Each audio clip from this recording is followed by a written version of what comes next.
Good evening, you're watching TVS Nightline with me, Douglas Elliott. We begin with our top story. The Gabungan Party Sarawak GPS and its leaders have no personal agenda and will only focus on serving the people of Sarawak. Chief Minister Datuk Petinggi Tan Sri Abang Johari Tun Openg said GPS leadership are not like other party politicians who would simply leave the party or form a new political party for personal gain. But sometimes when you're not happy in your own party, you form a new party. The present Sarawak-based party are all this type of people. Maybe they don't achieve their personal agenda. For me and the rest of my colleagues, it's the people first, Sarawak first. Citing the current rapid development and economic growth in Miri City, Abang Johari said all these were made possible due to the state's political stability under the GPS government's administration, which also reflects in city's convincing performance of attracting both visitors and investors. He said this in his keynote address when officiating the Miri City Hall building today. Also present at the event were State Local Government and Housing Minister Datuk Sri Dr. Sim Kui Hian, Miri's Mayor Adam Yi Siu Sang, and State Government Department and agency heads.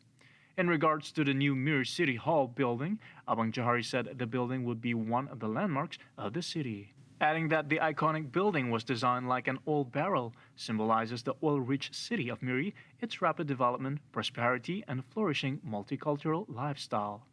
This achievement is also in line with the aspiration to make Miri a smart city by prioritizing on sustainable living environment.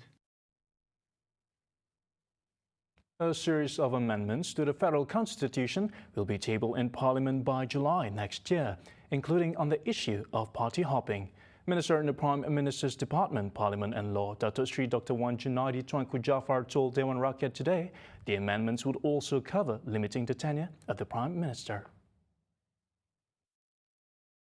Wan Junaidi said the matter was under their confidence and supply agreement between the Pakatan Harapan coalition and the government, which he is required to implement or at least table before or during the July meeting. Wan Junaidi said other critical matters, including the issue of citizenship of children born abroad to mothers or fathers who are Malaysian citizens, would also be taken into account in the amendments to the federal constitution during the period.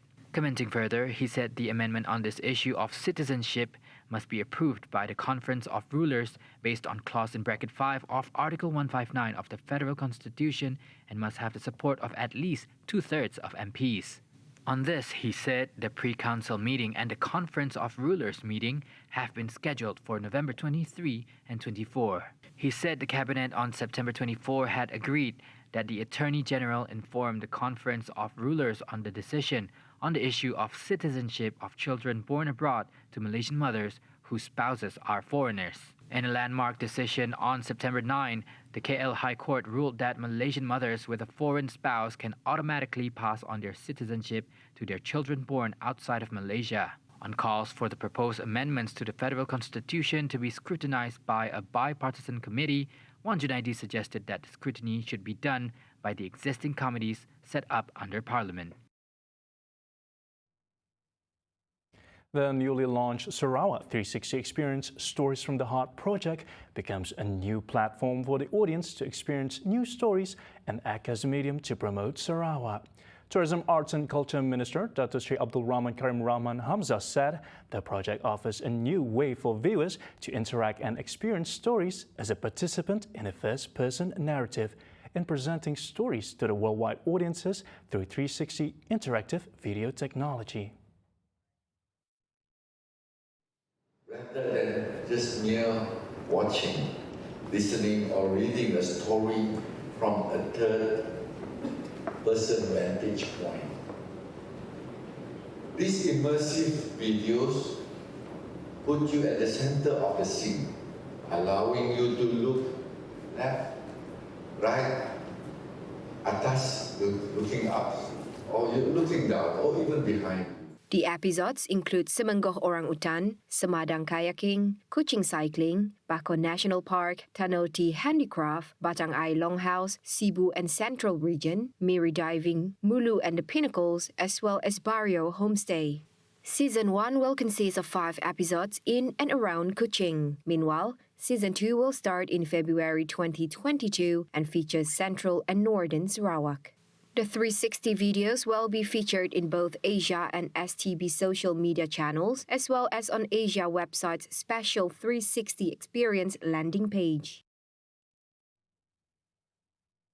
The tourism sector in Sarawak has been showing signs of recovery since October.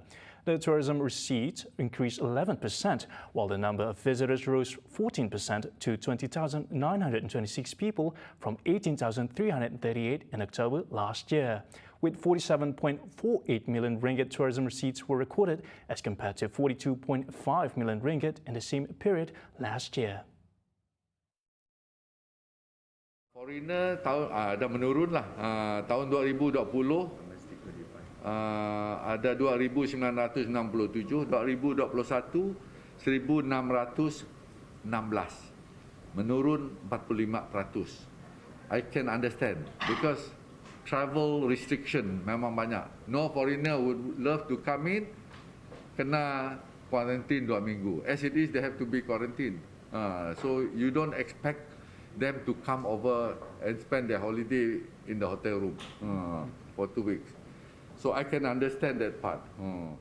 Although there were a decline of foreign visitors shown, the sector gained a satisfactory response through its domestic visitors.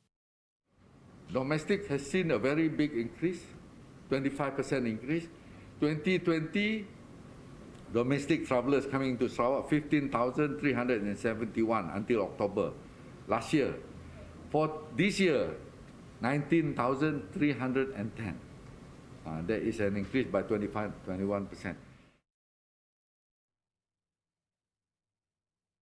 Meanwhile, Parti Pusaka Bumiputra Bersatu or PBB leader Datuk Sri Abdul Karim Rahman Hamzah will give his full support if Gabungan Parti Sarawak GPS decides to field a new candidate to contest in Asajaya in the upcoming state election.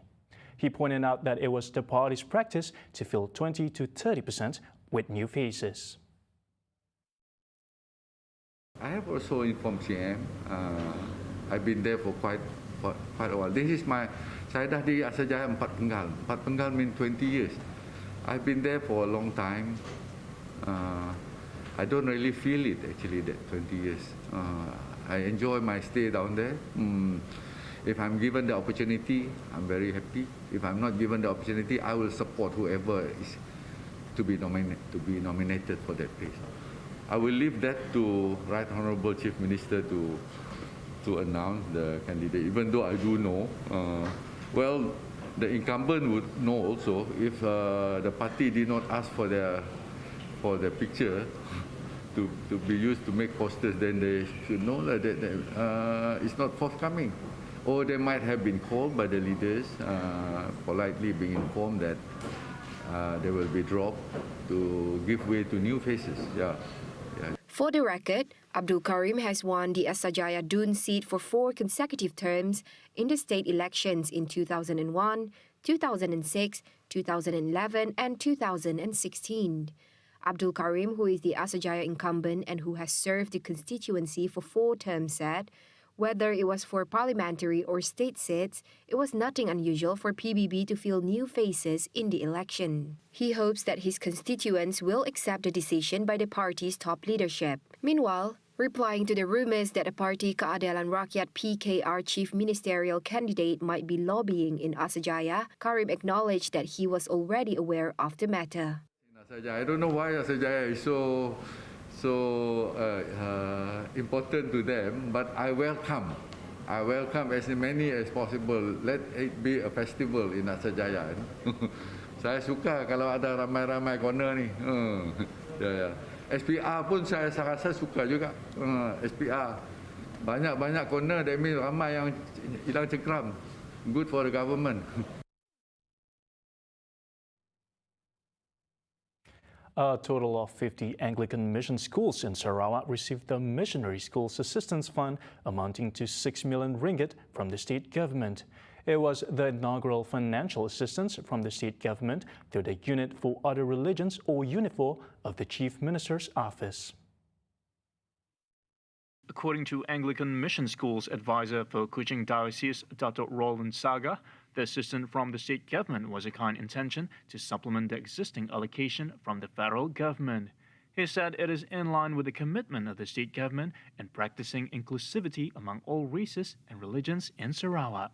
Previously, mission schools only receive federal assistance for maintenance and administrative spending. He noted that the added allocation by the state government will enable all mission schools in Sarawak to enjoy facilities just like other schools. In addition, 3.8 million ringgit had been channeled to 30 Roman Catholic mission schools in the state, while Methodist Sarawak Iban Annual Conference received an allocation of 960,000 ringgit for 8 schools, and Sarawak Chinese Annual Conference received 600,000 ringgit. A man who was allegedly involved in drugs-related cases and attempted to flee the police while being pursued ended in tragedy when he was found drowned in Sungai Tibuan. Kuching District Police Chief Assistant Commissioner of Police Ashman Baja said the body of the 37-year-old man was found this morning at 10:37 a.m. Through a video sharing, several men were seen trying to perform CPR on the victim, but to no avail. Meanwhile, Ashman said the suspect's friend was arrested in the operation, which was carried out to curb drug abuse. The body has since been brought to Sarawak General Hospital for post-mortem.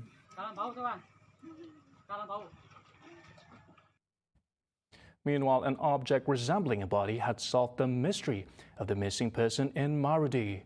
The 74-year-old man, identified as Clement Tingang, was found afloat at Sungai Abang in Marudi after 3 days of search. According to Marudi Fire and Rescue Chief Maureen Sim, the body was discovered around 9 a.m. this morning, about 4 kilometers from where the deceased was last spotted. The body was fished out by rescuers and has since been handed over to the family members after being identified. Following the discovery, the search operation ended at 12 p.m.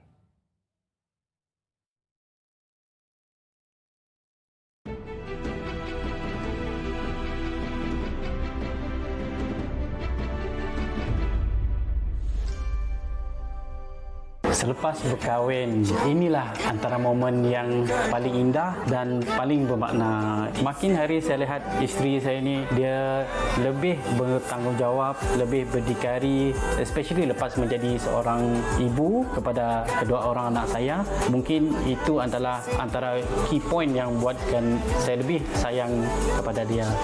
Saksikan Merami Cinta hanya di TVS, saluran 122 Astro dan My TV.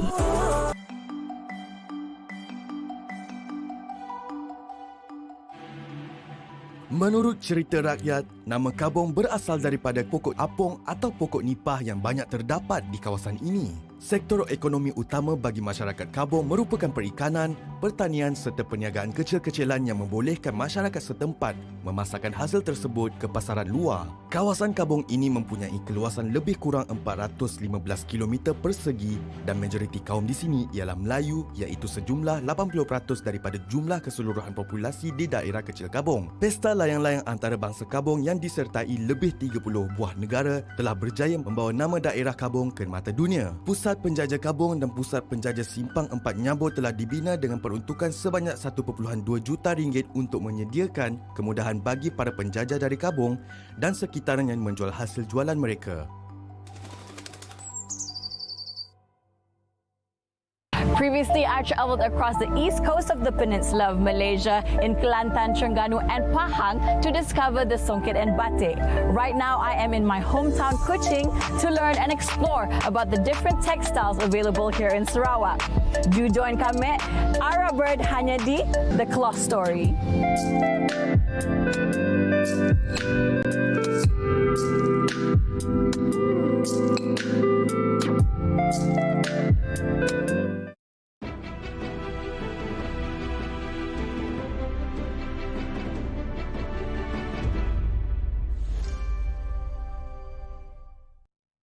Thank you for staying with me. Now, the Ministry of Tourism, Arts and Culture, MOTAC, through the Department of National Heritage, welcomes the cooperation with any party in the preservation and conservation of the national heritage. Its Minister, Dato Sri Nancy Shukri, said the department is also actively carrying out efforts to preserve and conserve the heritage of the ethnic minorities in Sabah and Sarawak. Sukacita saya ingin maklumkan bahawa JWN ada menerbitkan buku makanan warisan Sarawak berjudul Food Heritage of Sarawak, A Cultural Perspective. Buku yang memberi penekanan tentang aspek pemakanan dan budaya masakan dari negeri Sarawak ini mengandungi 7 bahagian yang membincangkan tentang sejarah makanan, bahan-bahan dalam makanan dapur, semangat dalam makanan seperti ritual, pantang larang dan penyembahan. Jadi seperti yang kita sedia maklum, negara kita kaya dengan kepelbagaian budaya dan kaum. Nancy said this in reply to Batang Lupar Member of Parliament Datuk Seri Rohani Abdul Karim, who asked if there was a study carried out by the Ministry on ethnic minorities, especially those in Sarawak, at Dewan Rakyat on Monday. Nancy added among the efforts done by the department was through intangible cultural heritage such as performance arts, language and literature, customs and culture, as well as fine arts and crafts. In addition to cooperation with government bodies and non-governmental organizations, NGOs, in research or organization of development programs. Malaysia's Health Ministry today received a contribution of cold chain equipment worth 6 million ringgit from the Japanese government to beef up the storage capacity of its COVID-19 vaccines. The contribution was channeled through Japan International Cooperation Agency, or JICA. 436 public health facilities nationwide would be dispersed in phases in the form of 184 refrigerators, 1,343 cold boxes, and 1,579 data loggers, fortifying the cold chain management of the ongoing National COVID-19 Immunization Program, or PIC. The donation consists of 184 refrigerators, 1,343 cold boxes, and 1,579 data loggers that will be distributed in phases to 436 public health facilities throughout the country. Health Minister Khairi Jamaluddin commended the Japanese government's selfless giving during the pandemic and their stance of helping other nations struggling against COVID-19. Adding to that, Khairi said this event is a great example of a strategic alliance that showcases the best of humanity in battling COVID-19 together and striving for a common goal. Additionally, this was made possible following the long-standing and excellent relationship between Malaysia and Japan. Malaysia had also received 1 million doses of the AstraZeneca vaccine donated by Japan in July this year to intensify the vaccination process under PIC. Japanese ambassador to Malaysia, Oka Hiroshi, who was also present at the event, applauded the Malaysian government's robust vaccination process and expressed appreciation on Malaysia's gesture in treating Japanese citizens in Malaysia equally in its vaccination program. The Ministry of Education, MOE, has announced the date for the 2021-2022 academic sessions. Schools in Sarawak, categorized in Group B, will begin its academic session from January 3rd to March 20th next year. The end-term break for schools in Sarawak and other states in Group B will be from February 26 to March 20, 2022, and schools in Group A will have it a day earlier. Other states which are categorized in Group B are Melaka, Sabah, Negeri Sembilan, Pahang, Perlis, and Perak, to name a few. States in Group A, namely Kedah, Johor, Kelantan, and Terengganu, will commence its academic session on January 2 to March 20 next year. MOE have also published the academic calendar for the 2022-2023 session, which starts on March 21 to March 11, 2023 for Group A states and just a day later for Group B states. The third term of 2021-2022 school session and the academic calendar for the 2022-2023 session is downloadable through MOE's website at moe.gov.my/takwim. A new law on online gambling needs to be formulated to enable the activity to be monitored and curbed more effectively. Deputy Communications and Multimedia Minister Dato' Zahidi Zainul Abidin said the absence of such a law at the moment had made it difficult for monitoring to be carried out, as the internet domains and protocol of websites used for the activity could be changed repeatedly. Makna kita buat after rumah judi 1993 ni dia ada premises. dia ada rumah judi, itu saja kita boleh tangkap. Kalau dia tidak ada rumah judi, mana polis ke, siapa ke penguasa nak tangkap, tak boleh, tak cover oleh akta. Sebab akta hanya cover di bawah akta rumah judi 1953. Mesti ada rumah judi kawasan ataupun tempat dia main ataupun kawasan yang kita boleh tangkap. Kalau kata online ni maknanya tidak ada undang-undang. Mana kita di parlimen ni kena buat undang baru lah. The Deputy Minister said under the new law, the activity should also be licensed for the purpose of collecting tax, which could be used to cover the cost for monitoring operations. A total of 77.75%, or almost 800,000 National Higher Education Fund Cooperation (PTPTN) borrowers have paid up their loans. Higher Education Minister Dato Sri Dr. Noraini Ahmad said so far 2.4 million of the borrowers have completed their studies, and by right, PTPTN should receive almost 24.6 billion ringgit in loan repayments. According to Dr. Noraini, some 400,000 borrowers have been paying consistently, while 700,000 others do make repayments but inconsistently. Antara inisiatif PTPTN baru-baru ni yang berhormat Menteri Keuangan juga dalam kita nak menggalakkan peminjam membuat bayaran balik PTPTN, dia telah umumkan mengenai diskaun 15% atas baki hutang untuk penyelesaian penuh pinjaman, 12% kalau sekiranya dia bayar, peminjam bayar 50% pada baki hutang dan 10% kiranya bayaran balik itu dibuat melalui potongan gaji ataupun debit. Noraini said this in reply to Luka Nisman's original question on the status of the PTPTN Anak Sarawak repayment incentive and the number who have benefited from the scheme. Noraini added, until last September, PTPTN had collected 15.5 billion ringgit in loan repayments. She said the ministry found that the provision of incentives such as payment discounts had succeeded in getting borrowers to pay up their loans.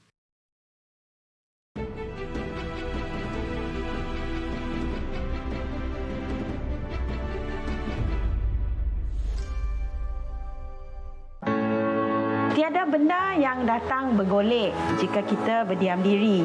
Hasil boleh dilihat jika kita konsisten dalam membuat sesuatu. Jangan pernah berhenti dalam perjalanan mencapai apa yang kita impikan. Bagi saya, naik kapal adalah satu motivasi. Kita nak memperbaiki lagi apa yang kekurangan.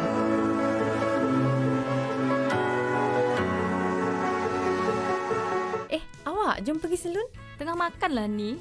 Apa kecoh-kecoh tu? Tak boleh nak berhenti makan lah. Bukan kau cakap nak diet ke? Sakit kepala. Nak jumpa doktor. Gayat lah. Kucing pun gayat ke? Malas nak layan. Jom saksikan Pusat setiap Jumaat jam 12.30 tengah hari hanya di TVS, saluran 122 Astro dan My TV. Sebelum kita ke Kota Peranginan, kami ada nak singgah dekat Oya sekejap sebab kami dengar tempat nama Cafe by the Beach tu ada menyajikan masakan seafood yang nyaman. Download di premis penginapan Canada Hill di Miri bersama Puan Juriani. Kita akan berkenalan dengan Puan Fitriah yang telah berjaya mengolah macam-macam produk berasaskan terong asap. Bersama kami Yusuf dalam rancangan Keringat Usahawan. Pilihan Raya Negeri ke-12 Sarawak, 82 kerusi Dewan Undangan Negeri Sarawak dipertandingkan. TVS membawakan data, analisis, berita dan informasi terkini tentang kesemua Dewan Undangan Negeri hanya dalam Sarawak Decides di TVS, saluran 122 Astro dan My TV.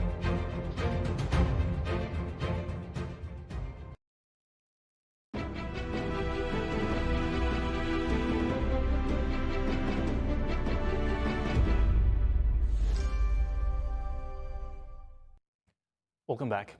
One person was killed and another was injured in a vehicle explosion outside the Women's Hospital in Liverpool in England on Sunday. Police said that the car involved was a taxi that had pulled up at the hospital shortly before the explosion occurred. A male passenger in the car was declared dead at the scene, while the male driver was injured and was in hospital in a stable condition. According to authorities, the man who died in the blast brought a homemade bomb with him into a taxi and asked to be taken to Liverpool Women's Hospital, where it later exploded. Counter-terrorism officers said they were investigating the case with local police. Work is still ongoing to establish what has happened and could take some time before we're in a position to confirm anything. We are keeping an open mind as to what caused the explosion, but given how it has happened and out of caution, counter-terrorism police are leading the investigation, supported by Merseyside Police. 3 men aged 29, 26 and 21 were detained in the Kensington area of the city and arrested under the Terrorism Act. Chief Constable said police were called to reports of a car explosion just before 11 a.m. local time outside Liverpool Women's Hospital, just as a Remembrance Day service was commemorating war dead at the nearby Liverpool Cathedral. Police has declared the incident as a terrorist incident, but the motivation remains unclear. And Egypt will begin the first phase of clinical trials for a locally manufactured coronavirus vaccine, or Covivax, that it hopes will cement its position as a vaccine hub in Africa.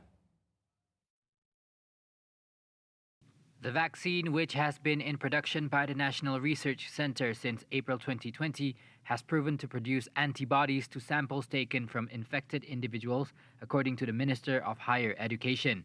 Speaking at a press conference in Cairo, he said the success of the trials is key to ensuring an Egyptian vaccine will be available for the country to vaccinate a population of 102 million. فما تم إلى الآن الحقيقة هو الأصعب، وأثبت اللقاحات اللي احنا اشتغلنا عليها انها بالمأمونية وفي كفاءتها في يعني إنتاج أجسام مناعية مضادة لضد الفيروس اللي تم عزله من المرضى المصريين بشكل آمن وبشكل فعال. ونأمل إن شاء الله في المرحلة القادمة مع بداية اللي احنا أطلقناها النهاردة المرحلة الإكلينيكية على عشرات من المرضى ثم مئات من المرضى ثم آلاف من المرضى أن يكون هناك نتائج مبشرة جدا حتى نستطيع أن احنا نمتلك هذا الوضع الاستراتيجي الهام جدا، هو أن يكون في هناك لقاح مصري نستطيع أن احنا نعتمد عليه في المرحلة القادمة. Egypt has received a total of 12.8 million doses of several vaccines under the COVAX sharing scheme since it began its vaccination campaign in January. The government announced it will mandate public sector workers to either be vaccinated or take a weekly coronavirus test to be allowed to work in government buildings after November 15. Home to more than 45,000 animals across 60 different exhibits, Middle East's largest aquarium opened its doors to visitors on Friday in the capital of Abu Dhabi. Mirroring various marine habitats across the globe, the aquarium features 10 different zones and takes about 2 hours to complete. Among the aquarium's most important exhibits is the Butina section, a microcosm of Abu Dhabi's Butina Island, a protected and private nature reserve inaccessible to visitors. It is the largest aquarium in the Middle East. It has the largest underwater tunnel of any aquarium in the Middle East. We have over 45,000 animals here across 60 exhibits, 10 zones, and the journey takes around about 2 hours to complete. Some of the aquarium's most iconic species include the world's famous super snake, believed to be the longest reptile on display in the world, hammerhead sharks, and an Asian water monitor lizard. We've created the seagrass beds, we have the hammerhead sharks, and an array of different types of fish that you would see in that location. I'm extremely proud of this exhibit. The Butina exhibit is the key exhibit or the hero exhibit of the National Aquarium in Abu Dhabi. Abu Dhabi's National Aquarium had been in the making for several months, witnessing a number of challenges and delays amid the coronavirus pandemic until its much-awaited launch. And that's all the time we have for TVS Nightline. For the latest development, visit our website TVSTVMY or follow us on our social media. I'm Douglas Elliott. Thank you and good night.